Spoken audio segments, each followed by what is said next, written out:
নমস্কার বন্ধুরা, পাঁচফোড়নে আপনাদের স্বাগত জানাই। আজকে আমি বানাচ্ছি মোচার ঘন্ট, সম্পূর্ণ নিরামিষভাবে।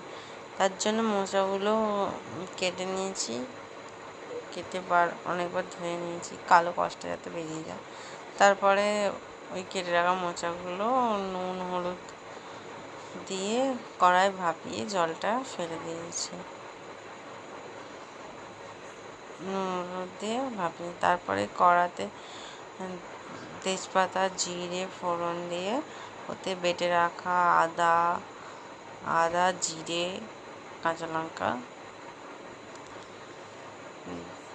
দিয়ে দিয়েছি। তারপরে একটু ভাজা ভাজা হয়ে আসলে ওর সঙ্গে আলুগুলো দিয়ে দিয়েছি, সঙ্গে টমেটো, মানে আলু টমেটো একসঙ্গেই ভাজা ভাজা হয়ে যাবে। কিছুক্ষণ ভাজার পরে গুলে রাখা হলুদ লঙ্কা গোটা গরম মশলা, এই গরম মশলা গুঁড়ো দিয়ে কষিয়ে নিয়েছি কিছুক্ষণ।